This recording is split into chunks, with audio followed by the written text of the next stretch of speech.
Hello students, class 11 political science. और political science का आपका चैप्टर हम डिस्कस कर रहे हैं द राइट। और आज का हमारा टॉपिक ऑफ डिस्कशन है legal rights and the state. Legal right and the state. While claiming for human rights appeal to our moral self, the degree of success of such appeal depend on a number of factors. देखो, जब हम अपने अधिकारों के लिए claim करते हैं तो ये हमारे अधिकारों के लिए हमारे तरफ से जो क्लेम किया गया है वो कितना कामयाब होगा, ये डिपेंड करता है बहुत सारे फैक्टर्स पर। यानी कि मान लीजिए जैसे मैं ये क्लेम करती हूँ कि राइट टू एजुकेशन या right to live a life with dignity, ये मेरा अधिकार है, तो मेरा ये क्लेम करना बहुत सारे फैक्टर्स पर डिपेंड करता है। फैक्टर जैसे कि बाय बर्थ मुझे ये अधिकार मिला, जिंदा रहने का अधिकार है, इस तरह के फैक्टर्स होते हैं। तो most important of which is the support of government and the law. सबसे इम्पॉर्टेंट फैक्टर है कि जिसकी वजह से हम अपने अधिकारों का क्लेम करते हैं वो क्या है? गवर्नमेंट है और कानून है, क्योंकि कानून ने ही हमें अधिकार दिए हैं। कॉन्स्टिट्यूशन ही तो हमें अधिकार दे रहा है, जो भी हमारे फंडामेंटल राइट है वो हमें कॉन्स्टिट्यूशन ने दिए हैं। तो हम अगर क्लेम करेंगे तो उसके लिए हम कह सकते हैं कि ये अधिकार हमें कानून ने दिए हैं, ये अधिकार हमें संविधान ने दिए हैं, और इसलिए मैं अपने इन अधिकारों के लिए क्लेम कर सकती हूँ या कर सकता हूँ अगर मेरे अधिकार मुझसे छीने जाते हैं। This is why so much importance is place on the legal recognition of right. यानी कि अब सबसे ज़्यादा ज़रूरी क्या है कि जो भी अधिकार हमें दिए गए हैं उनकी एक तरह से लीगल रिकॉग्निशन होनी चाहिए। अब लीगल रिकॉग्निशन का क्या मतलब है? लीगल रिकॉग्निशन का मतलब ये है कि एक कॉन्स्टिट्यूशन होना चाहिए, एक संविधान होना चाहिए जो हमें उन अधिकारों के, हमारे अधिकारों को जो हमें दे, और साथ में एक पर्टिकुलर ऑर्गन होना चाहिए जो हमारे इन तमाम अधिकारों की हिफाजत करे, हमारे इन तमाम अधिकारों को प्रोटेक्ट करे।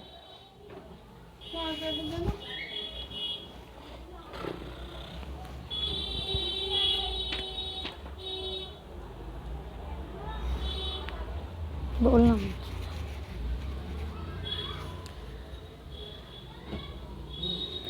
A Bill of Rights is enshrined in the constitution of many countries. Constitution represent the highest law of the land, and so constitutional recognition of certain rights give them a primary importance। देखो, किसी bill of right यानी कि किसी भी देश में, किसी भी मतलब किसी भी कंट्री में आप देख लीजिए, bill of right is enriched.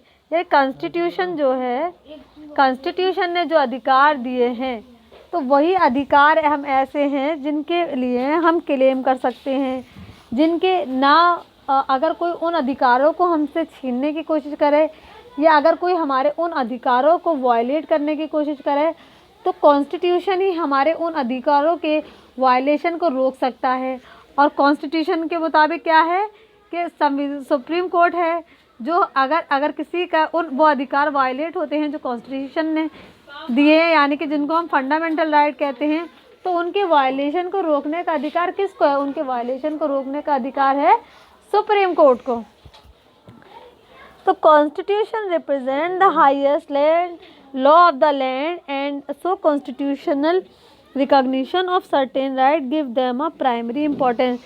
तो किसी भी अधिकार को जो कॉन्स्टिट्यूशनल इम्पोर्टेंस मिली हुई होती है वो एक तरह से ये बताती है कि ये कितने इम्पोर्टेंस हैं। इम्पोर्टेंस क्यों है? क्योंकि संविधान में इनको जगह दे रखी है, और अगर कोई इन्हें वायलेट करता है तो संविधान में उनके वायलेशन के रोकने का प्रोसीजर भी दे रखा है, जिससे इनके कितने इम्पोर्टेंस है इस बात का अंदाज़ा हो जाता है। और किसी भी कंट्री में सबसे इम्पोर्टेंट जो होता है वो वहाँ का संविधान होता है। In our country, we call them fundamental right. Other law and policies are supposed to respect the right granted in the Constitution। हमारे देश में उन अधिकारों को हम क्या कहते हैं जो हमें संविधान ने दिए हैं? तो हमारे देश में वो अधिकार जो हमें संविधान से हासिल हैं उन्हें हम कहते हैं fundamental rights.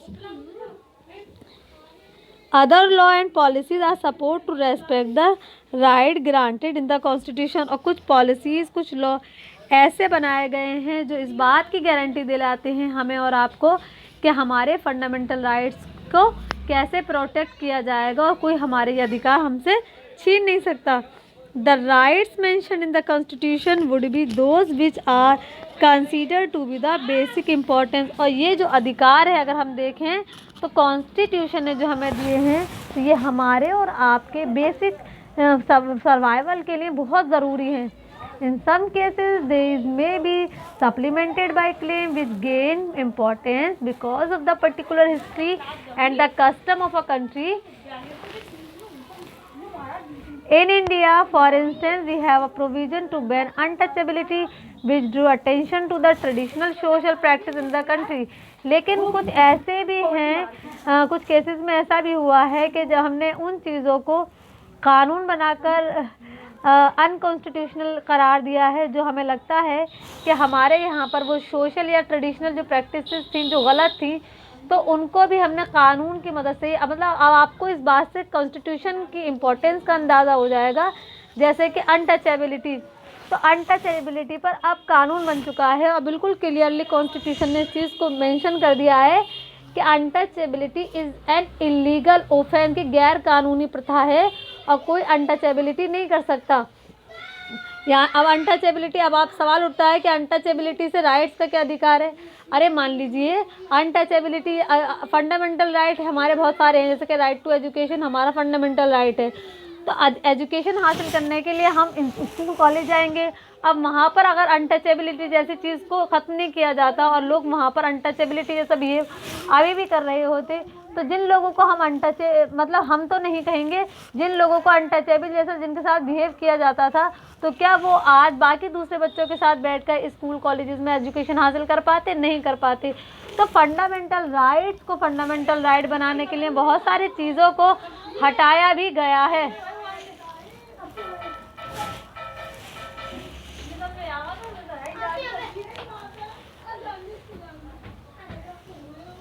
So important is the legal and the constitutional recognition of our claim that several theorists define the right as claims that are recognized by the state. इसलिए बहुत सारे थ्योरिस्ट ने बात डिफाइन की है कि जो राइट्स हैं ये वो क्लेम होते हैं जिनको स्टेट की तरफ से रिकॉग्निशन मिला होता है। स्टेट की तरफ से रिकॉग्निशन का मतलब ये होता है कि उनको कॉन्स्टिट्यूशन ने हमें दिया है, कॉन्स्टिट्यूशन ने दिया है, कॉन्स्टिट्यूशन में वो मेंशन है। The legal endorsement certainly give our right a special status in society, but it is not the basis on which rights are claimed. As we discussed earlier, rights have steadily been expanded and reinterpreted to include previously excluded group and to reflect our contemporary understanding of what it mean to lead a life of dignity and respect. तो मैं ये कह सकती हूँ और आप भी ये कह सकते हो कि जो राइट्स हैं ये हमारे वो क्लेम हैं जिसके मुताबिक हम अपनी ज़िंदगी को डिग्निटी और रेस्पेक्ट के साथ जी सकते हैं। फॉर एग्ज़ाम्पल,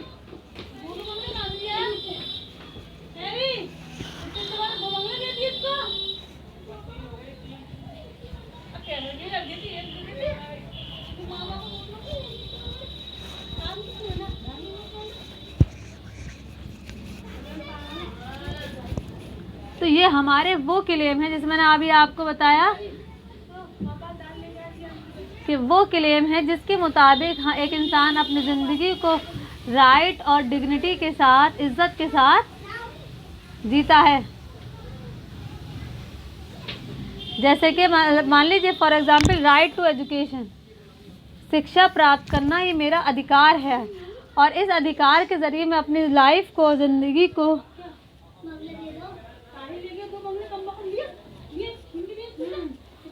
बहुत रेस्पेक्ट और डिग्निटी के साथ जी सकती हूँ, है ना। तो मैं अपनी ज़िंदगी डिग्निटी और रेस्पेक्ट के साथ जी सकती हूँ। लेकिन अगर कोई मुझसे इस अधिकार को छीनने की कोशिश करता है तो उससे कहीं ना कहीं मेरी रेस्पेक्ट और मेरी जो डिग्निटी है मेरी ज़िंदगी की, वो कहीं ना कहीं मुतासिर होगी। तो राइट क्या क्लेम है? राइट वो क्लेम है जिसके मुताबिक इंसान समाज में बाकी दूसरे लोगों के बराबर रह सकता है और अपनी ज़िंदगी को with full respect and dignity गुजार सकता है। Where in most cases the claim right are directed toward the state. यानी कि अब सवाल उठता है कैसे, क्योंकि इनको हम रिकॉग्निशन मिला होता है स्टेट की तरफ से। क्यों? क्योंकि इन्हें स्टेट लागू कराती है। There is through these right people may demand upon the state when I assert my right to education. I call upon the state to make provision for my basic education. Society may also accept the importance of education and contribute to it on its own. Different group may open school and fund scholarship so that children of all classes can get the benefit of education, but the primary responsibility rests upon the state. It is the state that must initiate necessary steps to ensure that my right to education is fulfilled. देखो, जैसे कि मैं अभी आपको ये example दे रही थी कि राइट टू एजुकेशन मेरा फंडामेंटल राइट है, और अगर कोई इस राइट को, इस अधिकार को छीनने की कोशिश करता है तो वो छीन नहीं सकता। क्यों नहीं छीन सकता? क्योंकि ये अधिकार मुझे कॉन्स्टिट्यूशन ने दिया है। तो कॉन्स्टिट्यूशन के मुताबिक जब ये अधिकार मुझे हासिल है तो मैं स्कूल कॉलेजेस जहाँ चाहूँ वहाँ एडमिशन ले सकती हूँ। और अभी मैंने आपको ऊपर बताया, इससे पहले जो मैंने बताया था कि अनटचेबिलिटी जो मैंने अभी आपको बताया कि अनटचेबिलिटी को कानून की नज़र में अब इलीगल ऑफेंस कर दिया गया है। यानी कि किसी भी स्कूल में, किसी भी कॉलेज में, किसी भी यूनिवर्सिटी में आप कोई भी किसी के साथ अनटचेबल जैसा बिहेव नहीं कर सकता, और कोई ऐसा करता है तो इसका मतलब है वो गैर कानूनी काम कर रहा है और वो उसको पनिशमेंट दी जाएगी। तो ये हमारा जो अधिकार है, आज हर इंसान, चाहे वो किसी भी कास्ट का हो, किसी भी रिलीजन का हो, किसी भी रीजन का हो, उसका जेंडर कुछ भी हो, वो किसी भी स्कूल में जा सकता है और वहाँ पर जाकर एजुकेशन हासिल कर सकता है। The right place an obligation upon the state to act in certain kind of way. Each right indicate what the state must do as well as what it must not do.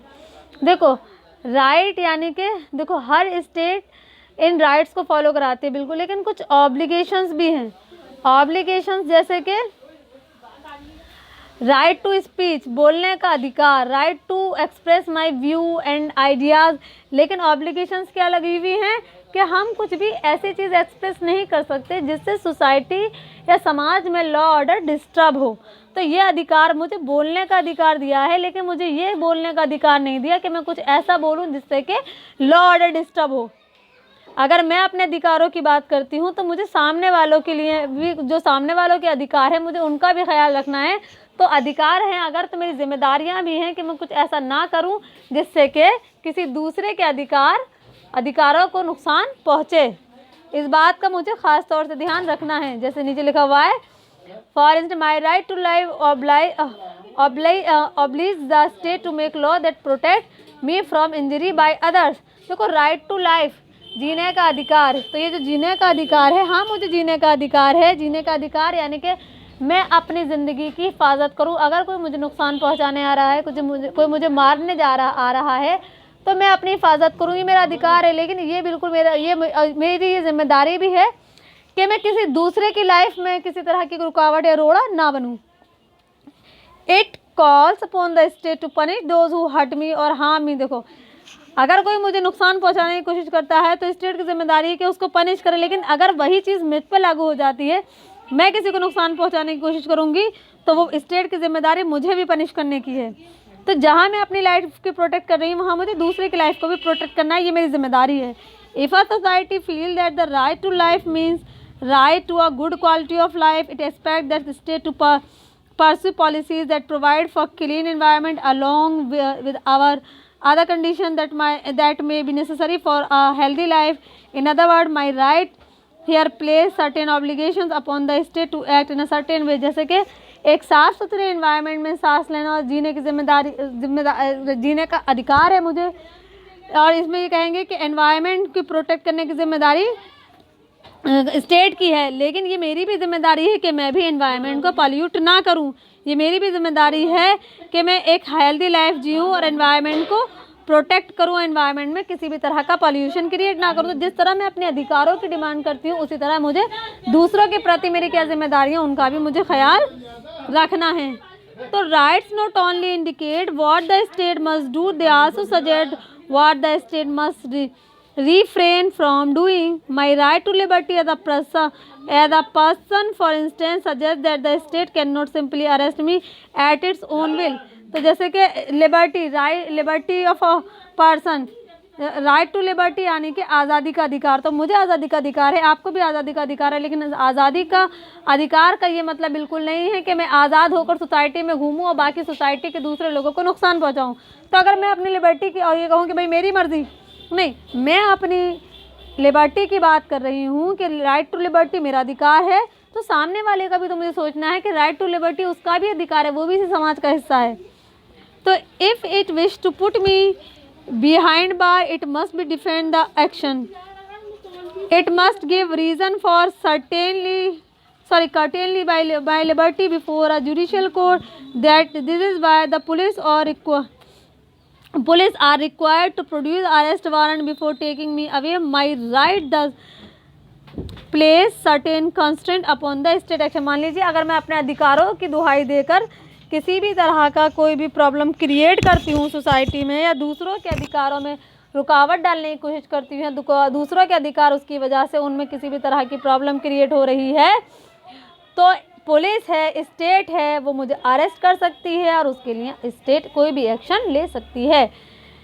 To put this other way, our right ensure that the authority of these states exercise without violating the sanctity of individual life and liberty. The state may be the sovereign authority. The law it may be enforced with force, but the sovereign state exists not for its own sake, but for the sake of individual. It is people who matter more, and it is their well-being that must be pursued by the government in power. The ruler are accountable for their action and must not forget the law exists to ensure the good of the people.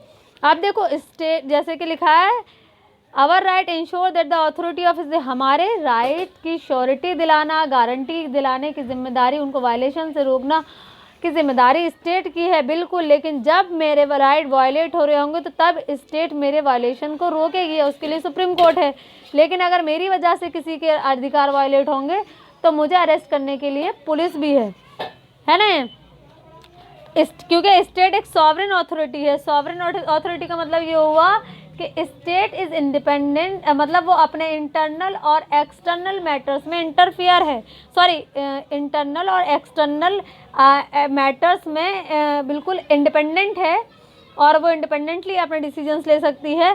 तो इस कानून है, तो कानून अगर बना है, कानून में ये है, कॉन्स्टिट्यूशन ये कहता है कि हम किसी के फंडामेंटल अधिकारों को वायलेट नहीं होने देंगे और उनको बचाएंगे। तो कानून ये भी कहता है कि अगर कोई किसी के फंडामेंटल राइट को वायलेट करेगा, किसी के अधिकारों को वायलेट करेगा, तो उनको पनिशमेंट भी दी जाएगी, क्योंकि अच्छी ज़िंदगी जीने का अधिकार सबका है। और जो सिस्टम है वो गवर्नमेंट है, तो गवर्नमेंट वही काम करेगी जिससे कि किसी का अधिकार वायलेट ना हो।